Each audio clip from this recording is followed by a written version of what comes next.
Chers frères et sœurs, j'aimerais m'entretenir avec vous sur un texte que l'on trouve dans le livre des Psaumes, au chapitre 84 et au verset 6, où il nous est parlé de la vallée de Baca, ou la vallée des larmes. La vallée de Baca signifie vallée des larmes et des pleurs.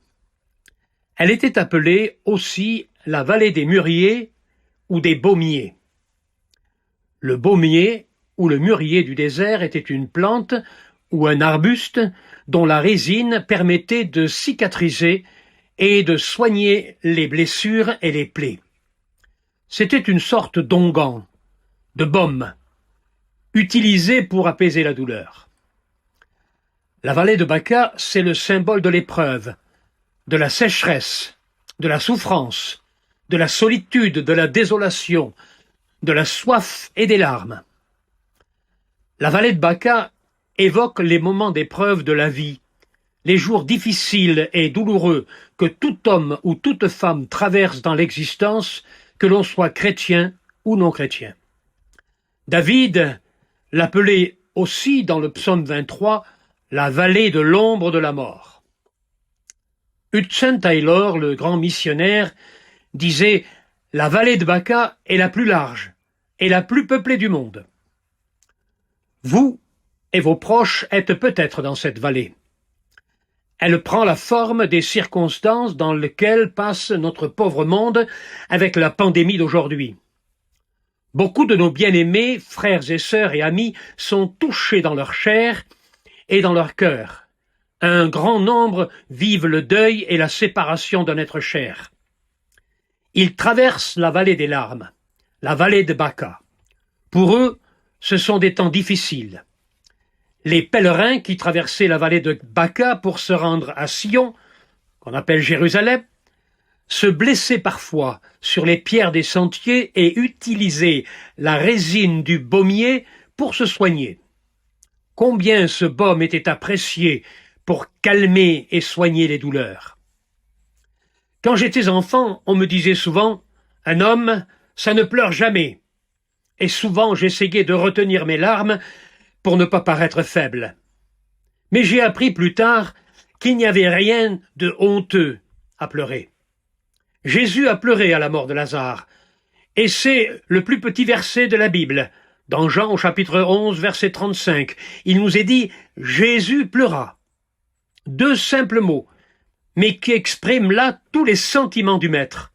Quelle importance pour nous de savoir que Jésus aussi a connu les larmes. Il a aussi pleuré de compassion devant l'endurcissement de la ville de Jérusalem qui refusait son Messie. Et il disait avec larmes, « Tu n'as pas connu le temps où tu as été visité ». Évangile de Luc, chapitre 19, verset 41. On peut pleurer de chagrin comme Anne a pleuré l'amertume dans l'âme en répandant son cœur dans la maison de Dieu. Dieu l'a entendue, et elle fut exaucée, nous dit le livre de Samuel, chapitre 1er, verset 10. On peut pleurer de repentance, comme la pécheresse qui mouilla les pieds de Jésus avec ses larmes et les essuya avec ses cheveux. Elle se releva, pardonnée, nous dit l'évangile de Luc, au chapitre 7 et au verset 37. On peut pleurer devant la souffrance et devant la douleur, comme Agar pleura dans le désert en voyant la mort venir sur elle et sur son fils. Mais Dieu se pencha sur elle, l'entendit et l'exauça, nous dit le livre de la Genèse, chapitre 21, verset 16. On peut pleurer seul dans le secret de sa chambre, comme David l'exprime dans le psaume 6 au verset 7. « Ma couche était baignée de larmes, dit-il. » David pouvait dire dans le psaume 6 au verset 9 « L'Éternel entend la voix de mes larmes. » Paul servait le Seigneur avec larmes, nous dit le livre des Actes des Apôtres au chapitre 20, verset 19. C'est pourquoi il pouvait comprendre les larmes de son jeune disciple Timothée et l'encourager. On peut pleurer, et c'est légitime quand on a perdu un être cher. Marthe et Marie aussi pleurèrent à la mort de leur frère Lazare. Et ils trouvèrent la consolation et leur espérance en Jésus. Le prophète Jérémie, dans le chapitre 8 et au verset 22 de son livre, interpelle et pose une question. N'y a-t-il point de baume en Galaad? Je le répète, n'y a-t-il point de baume en Galaad? Si de la blessure provoquée dans l'écorce du baumier de la vallée de Baca coulait la résine qui servait de baume pour guérir les blessures, à plus forte raison, nous savons que le baume qui coule de la croix coule encore aujourd'hui avec abondance et guérit les blessures de la vie. Quel beau parallèle avec ce verset 5 du chapitre 53 du prophète Ésaïe qui nous rappelle que c'est dans les meurtrissures et les blessures de Jésus que nous sommes guéris. Pierre, dans sa première épître, au chapitre 2, verset 24, cite à nouveau Ésaïe et confirme que c'est dans ces meurtrissures que nous sommes guéris. Oui, Jésus est le baume en Galaad qui guérit les blessures.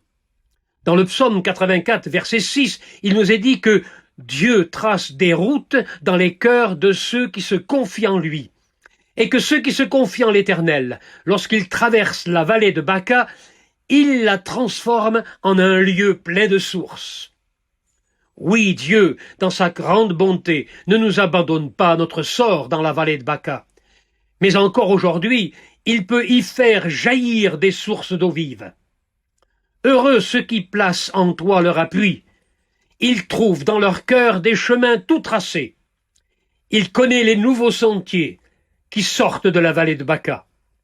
Jésus n'a-t-il pas dit « Je suis le chemin, la vérité et la vie ». Ésaïe nous dit « Je mettrai un chemin dans le désert et des fleuves dans la solitude ». La douleur et les larmes voilent quelquefois nos yeux, comme pour Marie de Magdala, qui ne put reconnaître Jésus à la résurrection, le prenant pour le jardinier. Mais à l'appel de son nom, Marie, elle le reconnut. Jean chapitre 20, verset 11. Il y avait une telle intimité entre Jésus et Marie de Magdala qu'elle n'avait pu oublier le son de la voix de son Seigneur. Elle l'appela Rabouni, qui est une expression intime pour dire maître. Les brebis entendent et reconnaissent la voix du berger. Je te pose une question. Connais-tu et reconnais-tu la voix de ton berger? Oh, combien le psaume 116, verset 19, donne d'espérance au cœur fatigué. Dans leur détresse, dit-il, ils crièrent à l'Éternel, et il les délivra de toutes leurs angoisses. Il envoya sa parole, et il les guérit, et les fit échapper de la fosse. Sa parole est source de guérison. Quel secours avons-nous, nous chrétiens, qui nous confions et nous nourrissons de sa parole? Aujourd'hui, beaucoup de frères et de sœurs sont encore dans la vallée de Baca, la vallée des larmes, à cause des circonstances et de la pandémie qui s'est abattue sur le monde. N'y a-t-il point de baume? N'y a-t-il point de médecin pour guérir la fille de mon peuple? C'est là la question du prophète Jérémie, et c'est aussi la question que beaucoup se posent aujourd'hui. J'ai une bonne nouvelle pour tous ceux qui passent par la vallée de Baca. Il existe un baume et un divin médecin. Il est venu, le grand médecin de la fille de mon peuple. Son nom est Jésus. On l'appellera admirable, conseiller, Dieu puissant, Père éternel, Prince de la paix, nous dit Ésaïe au chapitre 9, verset 5.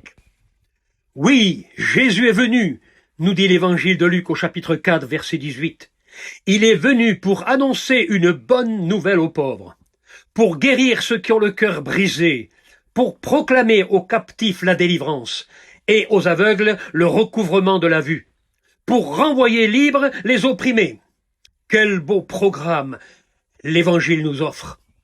La guérison offerte par notre Sauveur bien-aimé concerne premièrement celle de l'âme. Jésus nous offre le salut au travers du pardon de nos péchés.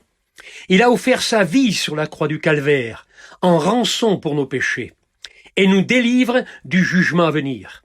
Il n'y a plus de condamnation pour ceux qui sont en Jésus-Christ, nous dit Paul aux Romains au chapitre 8, verset 1.